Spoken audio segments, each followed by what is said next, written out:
राम अवतार। आज एक वीडियो के ऊपर बहुत मात्रा में कमेंट आए हुए हैं। मोदी जी की मृत्यु कैसे होगी, कौन मारेगा? अपनी अपनी डफली, अपना अपना राग। जिसने मुझे कभी पढ़ा नहीं, जिसने मुझे कभी देखा नहीं, मेरे सानिध्य में नहीं बैठा, जिसने मेरा एक भी लेक्चर नहीं सुना, उसने भी कमेंट कर दिया। बिना जाने, बिना समझे, बिना सोचे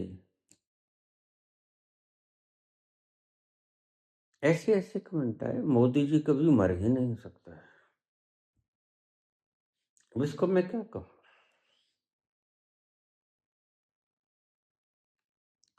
ऐसे तो धरती पे अवतार भी नहीं हुए। राम मरे, कृष्ण मरे, कौन नहीं मरा? ये बात अलग है कि मोदी जी ने खुद को भगवान मनवाने की बड़ी चेष्टा की। उनकी दाल गली।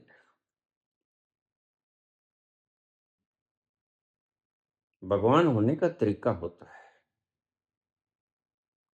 लेकिन वह तरीका अपने अंतस में जाके खोजा जाता है। बाहर तो पदार्थ मिलेंगे आपको, और मैं आपसे बता दूं, अंध भक्तों से, मूढ़ भक्तों से, अंध भक्ति में लीन हुए मूर्ख लोगों से एक एक बात का मैं सबूत पेश करूंगा आपको। और मैं सबूत नहीं पेश करूंगा, आप सबूत पेश करवाओगे। तुम जो कहते हो मोदी जी ऐसे हैं, ऐसे हैं, ऐसे हैं, सैकड़ों कमेंट आए, मुझे पता है। ऐसे तो हम भी छोड़ने वाले नहीं हैं। हमारे ही देश में कोई हमें उल्लू बना के चला जाए,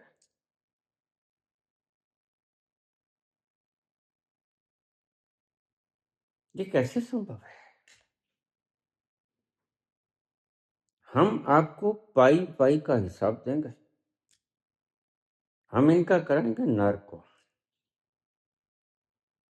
आपके सामने बड़ी स्क्रीन पर विदेशों के बड़े बड़े साइंटिस्ट होंगे, और जो व्यक्ति हमारी लिस्ट में हैं उनके सबके नर्क होंगे। फिर हमें बोलने की कोई आवश्यकता नहीं। फिर वह व्यक्ति खुद बोलेगा मैंने क्या कुछ किया। बचपन की चोरी से लेकर जो जो भी उसने कुकर्म किए या सदकर्म किए, वह स्वयं से ही बोल देगा। तुम तो अभी इस बंदे को जानते नहीं, और कही हुई बातों पर ही विश्वास करते हो। कही हुई बातों के ऊपर विश्वास करना तो मूर्खता की निशानी।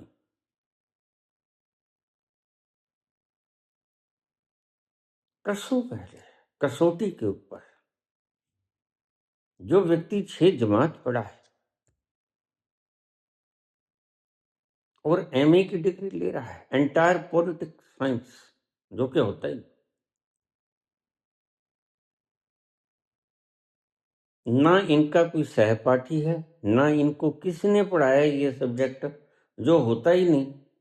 संसार में ही इस तरह का कोई सब्जेक्ट नहीं है। तो मैं आपसे आज एक बात बता दूं, मैंने जो कहा बहुत सोच समझ के कहा। ऐसे जल्दबाजी में मैं बोला नहीं करता। एक एक शब्दशः है तुम्हारे सामने सत्य आ जाएगा, और मैं नहीं बोलूंगा। मेरा बोलना तो इल्जाम हो गया, तुम्हारा बोलना मान्यता हो गई। लेकिन सत्य क्या है? सत्य तो वही व्यक्ति बताएगा जिसने किया। सब बताएगा मानसी सोनी, सब बताएगा किस तरह से मैं वोट लेकर अय्याशी करता था। मधु किशोर कहते हैं इसकी रातें बड़ी रंगीन होती थी। एक चरित्रहीन व्यक्ति को भगवान राम के साथ बढ़ा देना,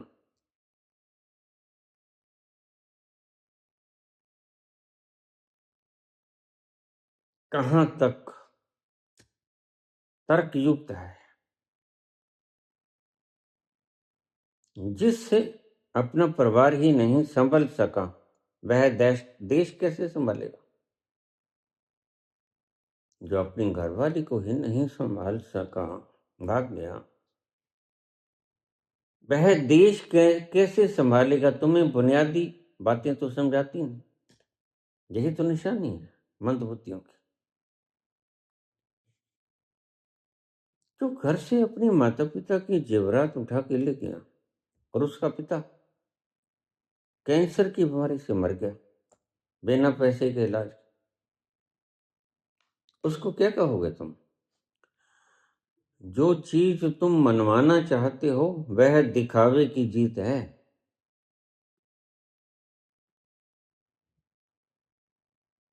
बिल्कुल नहीं, इसको लोगों ने वोट डाला। इतना विरोध कभी किसी का मैंने देखा ही नहीं।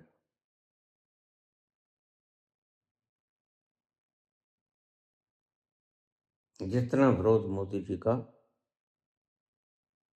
24 में हुआ, 19 में भी हुआ। जरा बताइएगा, आपके सामने तथ्य आएंगे। पुलवामा किसने कराया? इन्होंने तो नहीं बताया। और तो सब चीजों को खंगाल लेते हैं।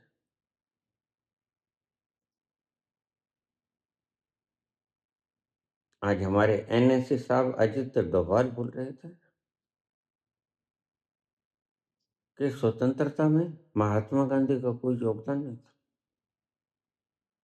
स्वतंत्रता दहेज के कारण आई और सुभाष चंद्र बोस की दहेज के कारण आई। मैं अजित डोभाल से कहना चाहूंगा,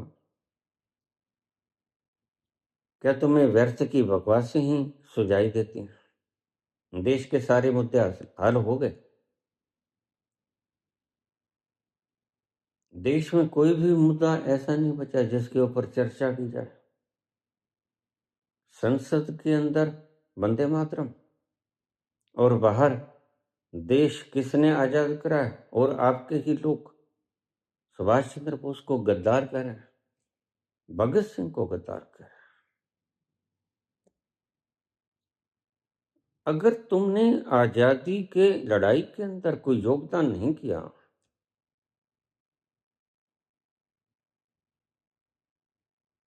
तो चुप ही रहना ठीक होगा। क्यों अपनी छील पड़वाते? अगर आपने कोई आजादी की लड़ाई में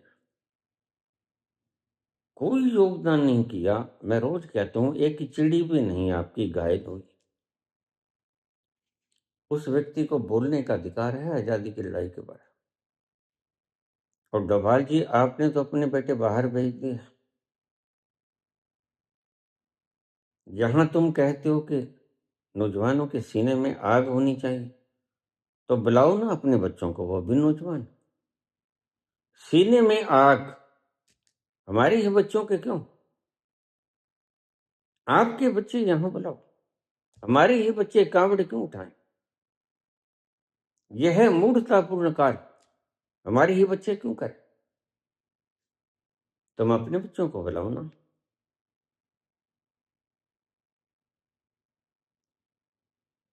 जिस चीज का कोई तर्क ही नहीं, जब तुमने कोई योगदान किया ही नहीं, फिर किसने आजाद कराया या किसने नहीं कराया, इसका औचित्य भी क्या रह जाता है। जब तुमने कोई शिरकत ही नहीं की तो तुम बोलते अच्छे लगते नहीं। वरना हंसी आती है और तुम्हारा मजाक होता है। तुम याद कराते हो गाहे बगाहे कि हमारे पुरखों ने कोई योगदान नहीं किया। भारत गुलाम था हजारों सालों से, और हमारे पुरखों ने भारत को आजाद कराने में कोई योगदान नहीं किया। गाहे बगाहे तुम भूले हुओं को याद करा देते हो। औचित्य क्या है? किसी ने भी आजाद कराया, हमें तो कोई आपत्ति नहीं। तुम क्या बोलते हो? किसने कहा तुमसे कि गांधी ने अकेले ने आजाद कराया? अकेला आदमी कोई आजाद करा सकता है?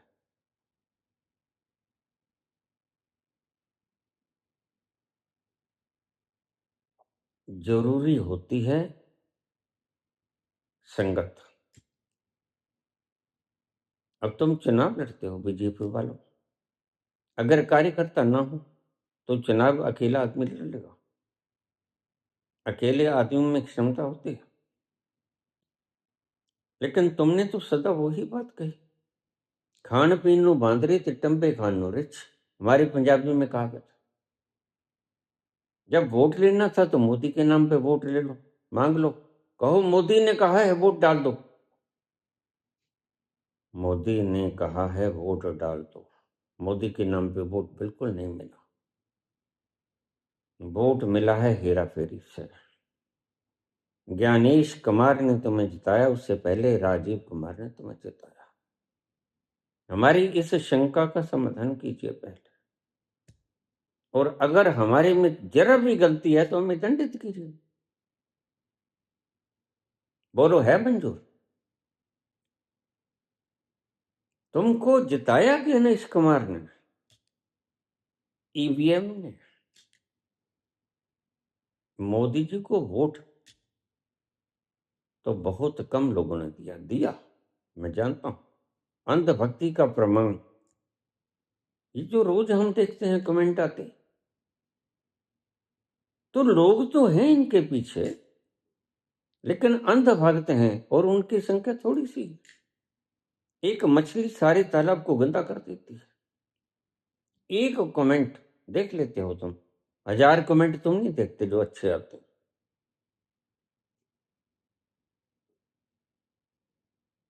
एक गुल से तो उजड़ जाते नहीं फूलों के बाग। एक कमेंट किसी ने गलत डाल दिया तो मैं उनसे कहना चाहूंगा, कृपा करके अपनी जुबान को तब तक लगाम रखो जब तक हम शीशे को, दर्पण को तुम्हारे मुंह के सामने नहीं लेके आते। देखो देखो अपना चेहरा,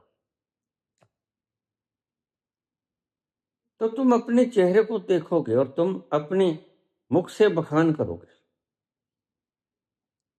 हम तुम पर कुछ नहीं थोपना चाहते, हम सिर्फ तुमसे कहलवाना चाहते हैं कि तुमने ये किया। मैं तो सरे आम कहता हूं, पुलवामा में 40 जवान तुमने मरवाए, पहलगाम में 26 नौजवान तुमने मरवाए। है जवाब कोई तुम्हारे पास? मैं कहता हूं जितनी साजिशें हुई 14 के बाद, उन साजिशों का गढ़ने वाला मोदी, इच्छा करने वाला मोदी और इम्प्लीमेंटेशन करने वाला अमित शाह, इन दोनों का नर्क हम करवाएंगे। और डोभाल जी, आपका भी नर्क होगा, आपने बड़ी गफलत की है।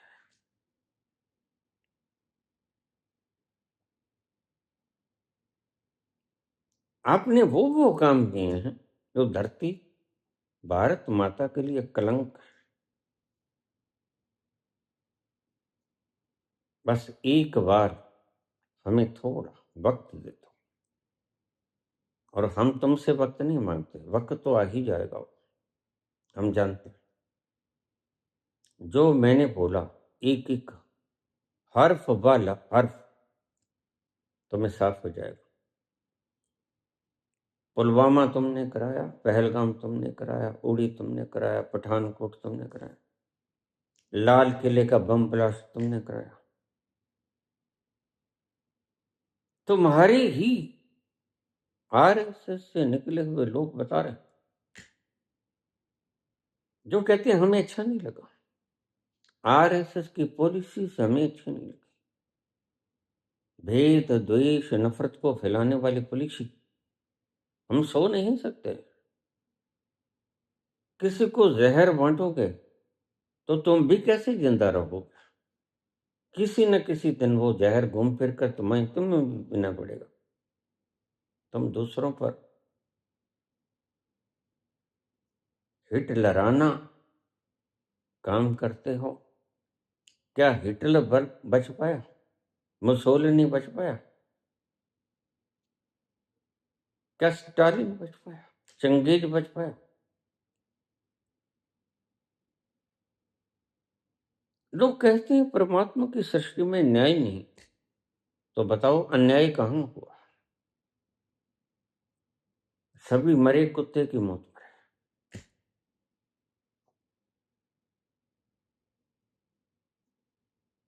तानाशाही क्या, जो कुत्ते की मौत न मरे। मुझे लोगों ने सुजेशन दिया है, ऐसा ऐसा सुजेशन दिया है, जिन्होंने मेरी एक वीडियो भी सुनी नहीं। काश वो सुन लेते। कृष्ण पर क्या बोला, अष्टावक्र पर क्या बोला, वेदों पर क्या बोला, उपनिषद पे क्या बोला, जप जी पे क्या बोला, कबीर के ऊपर क्या बोला, दया के ऊपर, मीरा के ऊपर क्या बोला, ये भी तो देख लेते हैं। राजनीति मेरी लाइन नहीं। और अगर कोई मुझसे प्रश्न पूछ ले तो उस प्रश्न का उत्तर देना मेरा दायित्व भी है। मैंने सिर्फ प्रश्नों के उत्तर दिए, और प्रश्नों के उत्तर देखभाल के दिए। इनमें से कोई भी बात गलत नहीं होगी। तो मैंने बोला है, किसी कारण से बोला है। मुझे कोई सजा थोड़ी मिली थी। मैंने बोला है, कुछ देख के बोला है। ये बात अलग है कि तुम्हारी बुद्धि नहीं मानती। तुम्हारी बुद्धि नहीं मानती कि व्हाइट हाउस के ऊपर इस्लाम का झंडा फहराएगा। तुम्हारी बुद्धि नहीं मानती, कंप जाती है, लेकिन फहराएगा। तुम तो ये भी कहते थे, ट्रंप तो ये भी कहता था, कल सुबह एक बहुत पुरातन सभ्यता नष्ट हो जाएगी। हुई क्या? मैंने उस वक्त भी कहा था, न खंजर उठेगा न तलवार इनसे, ये कायर मेरे आजमाए हुए। कुछ बिगड़ा? बातचीत की टेबल पर किसे गुहार लगानी पड़ी?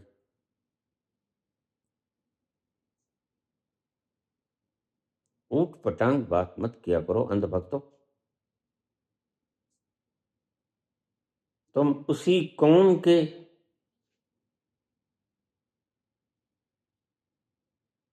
पैदाइश हो जिसने 94,000 स्कूलों को बंद करके प्रत्येक जिले में अपना बीजेपी का ऑफिस खोल लिया। और हम अब क्या करेंगे? जो स्कूल तुमने बंद कर दिए, ताले लगा दिए, हम उनकी जगह तुम्हारे भाजपा के मुख्यालयों को स्कूल बना देंगे। शिक्षा ज्यादा जरूरी है। आग मत लगाओ हृदय में। आग लगानी सभी को आती है। हम तुम्हारे भाजपा के मुख्यालयों को, मैंने कोई गाली नहीं निकाली किसको, आपके बच्चे पढ़ेंगे। हम तो नहीं लेंगे। हमने क्या लेना है? 75 साल का हो गया हम। कोई 10-5 साल जीऊं तो जीऊं, ना जीऊं तो ना जीऊं। बच्चे आपके पढ़ेंगे, आपकी नस्ल फसल पढ़ेगी। और पढ़ाई बड़ी जरूरी है। पढ़ाई के बल के ऊपर ईरान ने अमेरिका को पटकनी दे दी। वहां की 99% जनता स्नातक है, परास्नातक है, पीएचडी है। एक भी व्यक्ति वहां अंगूठा टेक नहीं है। अनपढ़ वहां कोई नहीं। और हमारे हिंदुस्तान की दशा देखो, पहले ही क्या 14वीं का चांद था ये, जो तुमने 40,000 स्कूल बंद कर दिया। और ध्यान रखना, आरएसएस का जो ये पैसा तुम लेके आए हो, ये चाहे जिंदा चोरी से आया, चाहे सरकार ने चोरी छुपे से दिया, चाहे बाहर से आया, हम इसको अटल बिहारी वाजपेयी यूनिवर्सिटी में तब्दील कर देंगे। मैं कुछ ऐसी बात नहीं करता जिसमें देशद्रोह, तुमको लड़ जाए बात रखा, क्योंकि तुम नफरत फैलाने वाले 5 स्टार कमरों में रहने के योग्य नहीं। यहां वो बच्चे रहेंगे जो डॉक्टर ऑफ फिलोसफी करेंगे, जो मास्टर डिग्री लेंगे। 300 कमरे 4 एकड़ में फैला हुआ है। हम इसको अटल बिहारी वाजपेयी, नाम भी आपका ही रखेंगे। अटल बिहारी वाजपेयी बड़ा समझदार व्यक्ति था, कम से कम मैं तो उसकी कदर करता हूं। मेरे पास आया करते थे, हाँ, हम मिला करते थे। अटल बिहारी वाजपेयी, लाल कृष्ण आडवाणी और एक शर्मा जी थे, उनका नाम अभी भूल गया हूं मैं। हम बैठते, हमारी दुकान पर बैठ के वो चाय पीते, घंटों तक बातें चलती। ना अटल, ना आडवाणी, ना वो शर्मा जी।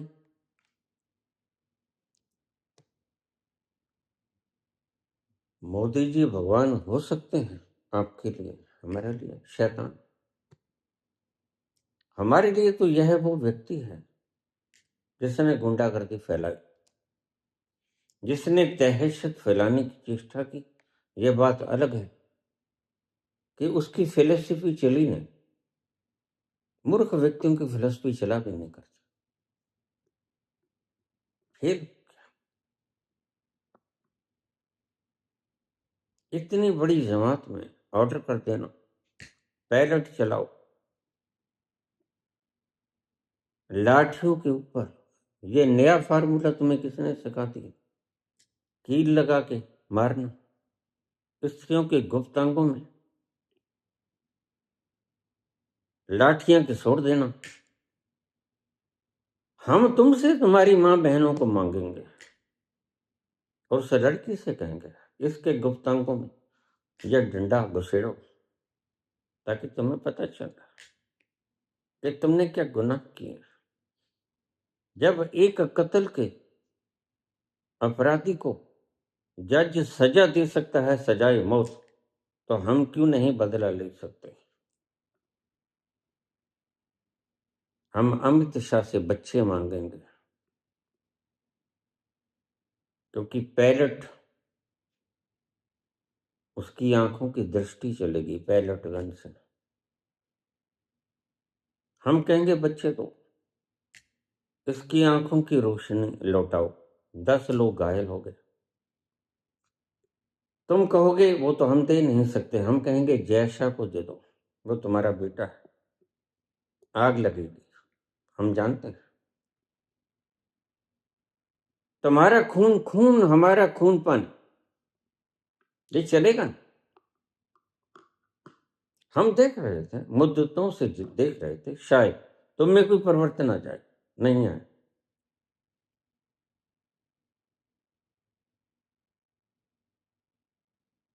व्यर्थ की कमेंट्स वगैरह लिखकर अपना समय नष्ट ना करें, अपनी एनर्जी नष्ट ना करें। मैं जानता हूं कि आप बेरोजगार हो। मोदी जी ने काम ही ऐसा किया है, जब रोजगार किसी को दिया ही नहीं। 2 करोड़ रोजगार का वायदा किया, 24 करोड़ रोजगार होने चाहिए 12 साल। रोजगार देने की बजाय 3.5 करोड़ रोजगार छीन लिए। अभी ठहरो, अभी हम तुमसे नहीं कहते कि गद्दी छोड़ दो। वो राजनीतिक लोग कहते हैं, हमने कौन सा राज करना है, हमने कोई राज नहीं करना। हमारी तमन्नाएं तो भर चुकी हैं, मरने मरने तक की आरजू है हमारी, बस हम तो सर पे कफन बांध लिए। अब हमें तो इंतजार है उसकी,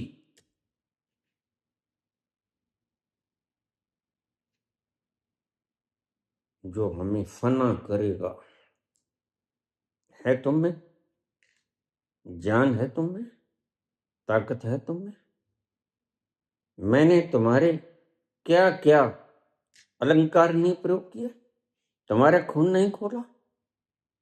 मैंने तुम्हें कायर कहा, मैंने तुम्हें हिजड़े कहा, मैंने तुम्हें नपुंसक कहा, मैंने कहा मुझे मारो आप।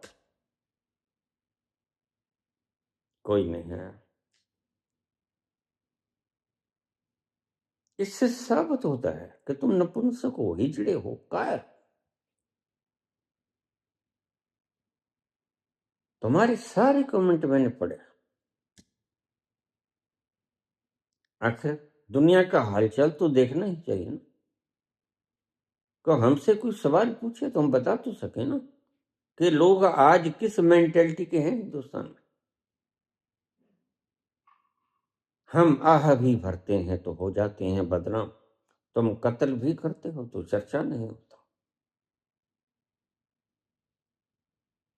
ऐसी बातें अब चलेंगे नहीं। भागने की चेष्टा हम करने नहीं देंगे। अगर भाग जाओगे तो हम वापस ले आएंगे। अमित शाह जी कहते हैं कि मैं संसद में रोज आया करता था। अरे सदन में आना था कि संसद में आना था? जवाब सदन में आके दिए जाते हैं कि संसद? नया ही तरीका तुम ढूंढ लेते हो, लेकिन ध्यान रखना बच ना पाओगे। बचने की कोशिश करोगे, बचने की कोशिश तो गोडसे ने भी बहुत की थी, और आखिर में उसने जो प्रयोग किया फार्मूला, तो तुम उसको सुनकर हैरान हो जाओगे, क्या शर्मा जाओगे। गोडसे कहने लगा कि अगर तुमने मुझे टांग दिया, फांसी की सजा दे दी, मार दी, तो यह महात्मा गांधी का अपमान होगा। क्यों? क्योंकि वो अहिंसा के पुजारी थे। उनसे उनकी हिंसा की जो मान्यता थी, जो सिद्धांत था, वो खंडित हो जाए। इसलिए तुम मुझे मारो मत, जेल करो। किस हद तक गिर गया था ये व्यक्ति अपनी जान को बचाने के लिए, और गांधी की जान लेने में इसने कोई कोताही नहीं की। 1 2 3, जब पता लग गया कि 78 साल का एक बूढ़ा परमात्मा के नाम के लिए इकट्ठे हो रहे लोग, सत्संग कीर्तन करने के लिए इकट्ठे हुए लोग, कोई षड्यंत्रकारी तो थे नहीं। क्योंकि षड्यंत्र अब किसके विरुद्ध करना था? आजाद तो हो गए थे हम। अब तो किसी के विरुद्ध नहीं षड्यंत्र करना था, अब तो भगवान का नाम लेना था। तो उसने आके 3 गोली मार दी, और फिर अपने बचाव के लिए कांप गया। आदमी अंधेपन में कत्ल तो कर बैठता है, लेकिन परिणाम भुगतना बहुत मुश्किल होता है। कानून ने उसे टांग दिया, कानून टांगा करता है, क्योंकि कानून में यही मर्यादा है। तुम चाहते हो यह संविधान ना रहे, वह किताब आ जाए जो शूद्रों के गले में हांडी डाल दो, स्त्रियों को पांव की जूती समझ लो।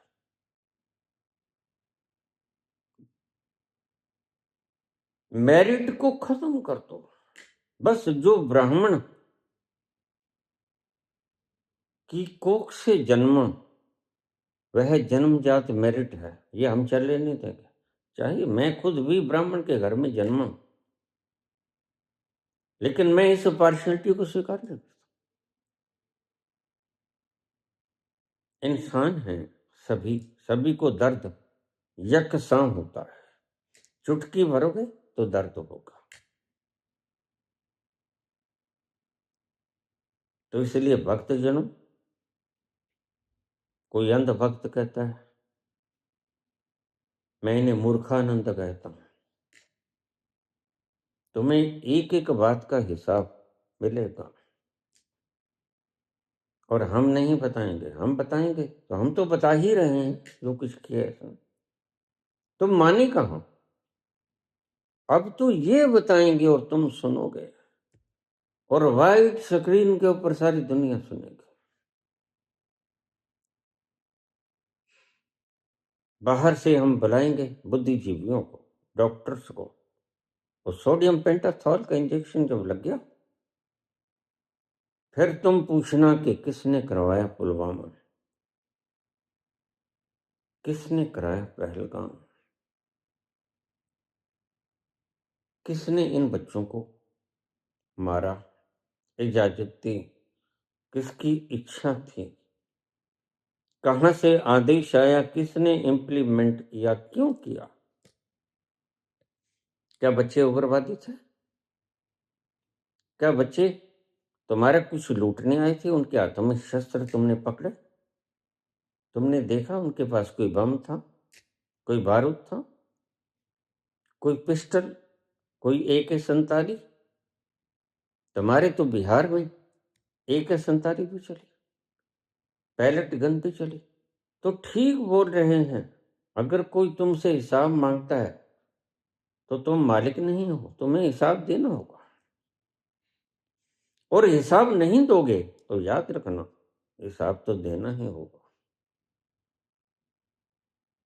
तो कमेंट करने वालों, थोड़ी देर रुको, बोला है बोलो, अपने चैनल खोल लो, कौन रोकता है? लेकिन मैं जो हूं, मैं मजे में,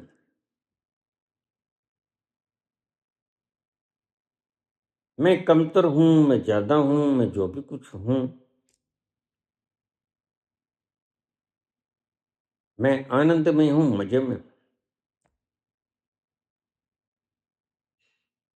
मैं शहंशाही आलम, मैं आनंद की वो मूर्ति हूं जो एक क्षण के लिए भी पीड़ित नहीं होता, जो एक क्षण के लिए भी कष्ट और क्लेश से नहीं करता। मैंने अपना मुकाम छू लिया है। तुम्हें शायद मेरी बातें समझ नहीं आएगी, अंत भक्तों को समझ आएंगी भी नहीं।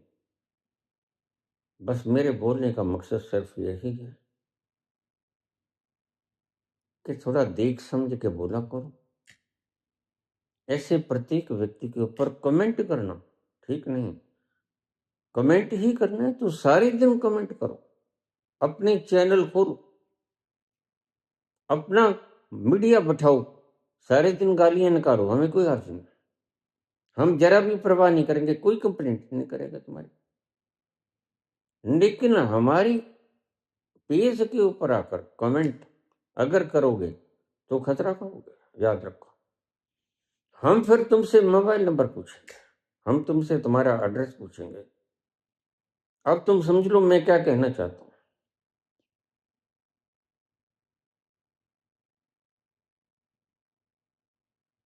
किसी को भी सुनो, नया हो सकता है, हो सकता है तुम्हारे तक पहुंच अभी तक ना हो, नया हो सकता है, लेकिन उसके ऊपर ऐसे उल जलूल कमेंट कर देना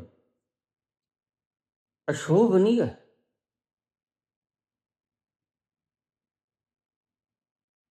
तो मैं तुम्हें थोड़ा सा, मैं NSA साहब से भी कहूंगा, ऐसे पागलपन की बातें तब करना जब तुम भारत के सभी मुद्दे हल कर दो। अभी तो तुमने 15 लाख रुपए लोगों की चुकाए नहीं, सारे हिंदुस्तान को तुमने 15 लाख रुपए देने थे। अभी तुम कहते हो यूपी में 50,000 देंगे, लाख रुपए दे दो। यूपी वाले मेरे से पूछ रहे हैं बाबा क्या करें, मैंने कहा ले लो। तो फिर सौगंध खुलाएंगे, खा लेना। इन्होंने भी तो सौगंध खाई थी कि 15 लाख रुपए हर एक के अकाउंट में आ जाएंगे। और तुम कह देना ठीक है 50,000 आ गए, 14.5 और दे दो, हिसाब बराबर हो जाएगा। ब्याज आपको छोड़ दिया। तो हम तो चाहते हैं कि तुम 50,000 के तुम 15 लाख ही दे दो, हिसाब बराबर हो जाए, किसी के घर के चूल्हे जलने शुरू हो जाए। बिहार में भी तो 10,000 दिया था, और उस मूर्ख व्यक्ति को तुमने सीएम बना दिया, जो अव्वल दर्जे का मूढ़ानंद है। क्या तुम्हें ऐसे ही व्यक्ति प्रतिभावान दिखाई पड़ते हैं, जो सिर्फ तुम्हारी उंगलियों के इशारे पे नाचते हैं? इसको तुम प्रतिभा कहते हो क्या? जो तुम्हारे इशारों पर नाचे कठपुतलियों की तरह, उसको तुम प्रतिभा गिनते हो क्या? हम नहीं गिनते। हम तो इतनी बात जानते हैं, जो आपने हर जिले के अंदर मुख्यालय बनाए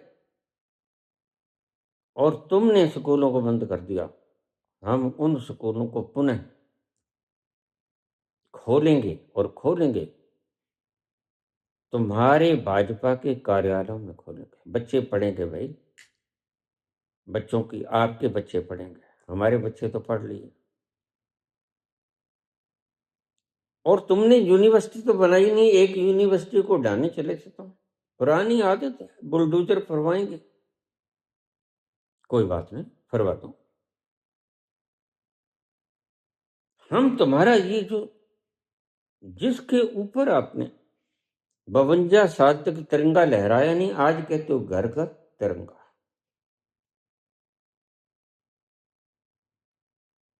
ऐसे पलटूबाजों की असलियत को हम अच्छी तरह से जानते हैं।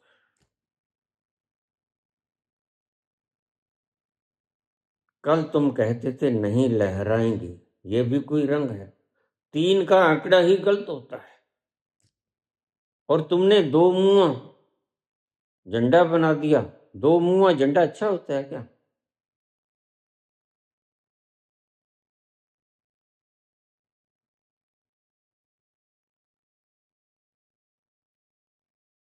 हम यहाँ बनाएंगे यूनिवर्सिटी, यहाँ मलंगों के, मूर्खों के, हत्यारों के, गंदगी फैलाने वालों के, विष फैलाने वालों के, कत्लो गारत करके यहाँ छिप जाने वाले, यहाँ पता नहीं क्या कुछ निकलेगा। बारूद यहाँ निकलेगा। वह 3.5 क्विंटल 350 किलो बारूद जो प्रयोग हुआ पुलवामा में, वो कहाँ से आया, कौन लेके आया? उसके नाम पर वोट तो तुमने बटोर लिया, लेकिन उसका तुमने कोई आज तक हिसाब किताब नहीं दिया।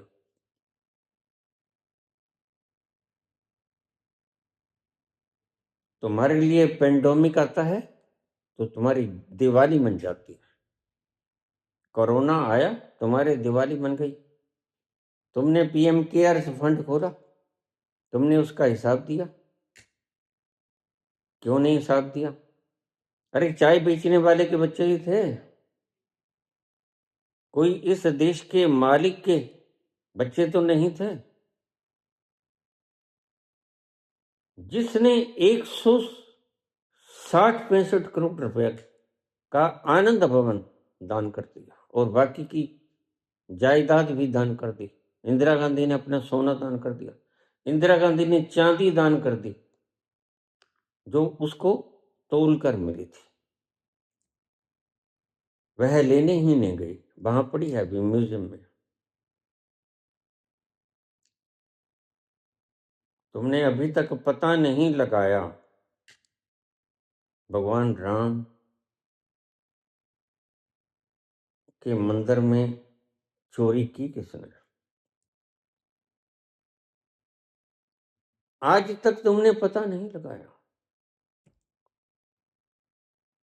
कि यह जो सोना चोरी हुआ केदारनाथ में, वह किसने चोरी किया और वह कहाँ है? फिर तुमको सिर्फ जैकेट के अंदर हाथ डालकर घूमने फिरने के लिए ही हमने चुना था क्या? तुम्हारी जिम्मेवारी कोई नहीं थी, अकाउंटेबिलिटी कोई नहीं किसी की भी। फिर अकाउंटेबिलिटी अगर नहीं है तो कुर्सी काहे मल के बैठे हो तुम? छोड़ो। हमें तो अकाउंटेबल व्यक्तियों की जरूरत है। तुम्हें किसी भी चीज की अकाउंटेबिलिटी नहीं। हम जवाब नहीं देंगे ना प्रेस कॉन्फ्रेंस करेंगे। नहीं भाई नहीं, हमें ऐसे राज करने वाले नहीं चाहिए। हमें वह व्यक्ति चाहिए, हमें वह चौकीदार चाहिए जो सुबह बता सके यह ताला टूटा तो कैसे टूटा, किसने तोड़ा, और तुमने उसकी रिपोर्ट लिखाई कि नहीं लिखाई। हमें ऐसा चौकीदार चाहिए। तब तो सभी चौकीदार बन गए थे। तब तो तुमने सारे पेज भर दिए थे, मैं भी चौकीदार, मैं भी चौकीदार। लेकिन आज ये चोरी तो हो गई। चौकीदार कौन बताओ? केदारनाथ का कौन? राम मंदिर का कौन? अभी तो कहते हैं अभी तो काशी मथुरा बाकी है, दुकानदारियां और खोलनी है, और इससे हम लोगों के विधायक खरीदें और अपने मन मर्जी के कानून पास करेंगे। क्या लाख साल की उम्र लिखा के आए हो क्या? मर तो जाना ही है एक दिन, तुमने भी और हमने भी। ऐसे पागलपन की बातें मत किया करो। यथार्थ के साथ संपर्क साधना सीखो। हवा के अंदर ठहरने का कोई स्थान नहीं होता। ठहरने का स्थान तो धरती के ऊपर होता है। नीचे उतर आओ आसमान से, अदर विचाले मत लटके रहो। धरती पे आ जाओ, धरती पे आ जाओ। सुनहले स्वप्न तत्क्षण टूट जाएंगे। तुम्हें याद आएगा, हाँ मैंने वायदा तो किया था लेकिन पूरा नहीं कर पाए। क्यों नहीं कर पाए? फिर अभी तक क्यों बैठे? इस्तीफा ही नहीं देना होगा। मैं इस्तीफे के पक्ष में मैं तो है ही नहीं। जो मांगते हैं उन्हें इस्तीफा दे दो। हम तो तुमसे हिसाब लेने के पक्ष में। 12 साल में तुमने क्या किया, क्या खोया, क्या पाया? क्यों खोया, क्यों पाया? इसका जवाब दो। क्योंकि मालिक from the people, to the people, by the people. जनता ही मालिक है, जनार्दन ही मालिक है। तुम तो हमारे से तनख्वाह लेते हो। अगर इतनी ही गुर्राहट है तो टैक्स बंद कर दो, ले लो। इतनी ही गुर्राहट है तो टैक्स लेना बंद करो। अगर टैक्स लेना चाहते हो और फिर तुम हमारे बच्चे को लाठियों से पीटते हुए हो, बेगुनाह बच्चे, छोटे छोटे बच्चे। अपनी भावनाओं को प्रकट करना तो हमारा मौलिक अधिकार है भाई। 10 लाख लोगों ने शीश कटवा ली है इसके लिए, और 10 लाख परिवार प्रभावित हुए। तुम्हारी चिड़ी नहीं मरी है तो ठीक। तो इसका मतलब ये तो नहीं कि तुम हमें गुमराह करते रहो। एनएसए साहब, क्या भारतवर्ष की सभी समस्याएं सॉल्व हो गई? जो तुम आज ये मुर्दे उखाड़ने में खड़े हो, पहले बाबर की बात कर रहे थे, औरंगजेब की बात कर रहे थे, आज तुमने सुभाष चंद्र की बात करनी शुरू कर दी। तुम पागल हो गए हो या होश में हो? समस्याओं के हल करने के लिए आपको रुतबे दिए गए थे। कहां फिर रहे हो तुम? ऐसी बकवास करने के लिए ही तुम जिंदा हो? 81 साल टांट में ले लिया तुम, और क्या क्या नहीं तुमने किए। तो मैं तो कहता हूं, मेरे पास इन जो 74 लोगों की लिस्ट है उनके सब के हम नार्को कराएंगे, आपके सामने कराएंगे। आपका डॉक्टर होगा, बाहर के लोग बुलाएंगे, वो साक्षी होंगे कि आप क्या बोले, वो सब रिकॉर्ड होगा। हम कुछ नहीं बोलेंगे। हम तो इतना जानते हैं, जो हम कहते हैं अगर वो गलत निकला तो हम दंड के पात्र, हमें दंड देना, और वह निकलेगा सही। अन्यथा हम बोलते नहीं कि हमारा दिमाग क्यों फरकेगा, हम क्यों बोलेंगे, क्यों शक्ति खराब करेंगे। यह जो ऐसी पूछे हैं जिनको अपने पीछे लगा दिया गया, बिना तथ्यों को बताए छुपाए, यह गोदी मीडिया खरीद लिया गया। यह खरीदने का ये भांड है, जैसे पुराने जमाने में राजा भांड रखते थे और भांड लोग उनकी प्रशंसा करते थे, वह तो फिर भी उनके कुल का गान करते थे जो सही होता था। तुमने कभी सत्य बोला है?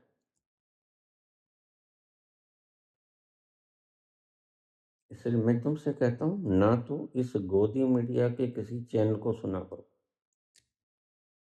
ना ही इनके अखबारों को पढ़ा करो। कुछ गिनती चंती के अखबार हैं, द हिंदू है और अखबार हैं जो सही बांचते हैं, सही लिखते हैं। इंडियन एक्सप्रेस है। इनको क्यों सुनते हो? बहुत से लोगों ने बंद भी कर दिया, और भी अगर कोई रह गए हैं तो वो सुनना बंद कर दो इनको। अच्छे लोग हैं जो आपको सत्य बता रहे हैं, इनको मत देखा करो। सुबह वही थोबड़ा, वही चेहरा, वही सड़ी हुई बात।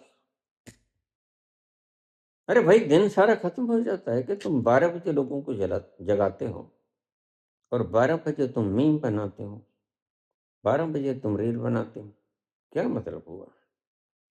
तुम्हें तो नींद नहीं आती अपने पाप कर्म के कारण, हमें तो सोने तो भाई। मेरे ख्याल में शायद आज इतना ही हो गया है, काफी। बस मैं इन भक्तों से ही कहना चाहूंगा, किसी व्यक्ति को बिना जाने उस पर कमेंट मत किया करो, अन्यथा अंजाम अच्छा नहीं होगा। धन्यवाद।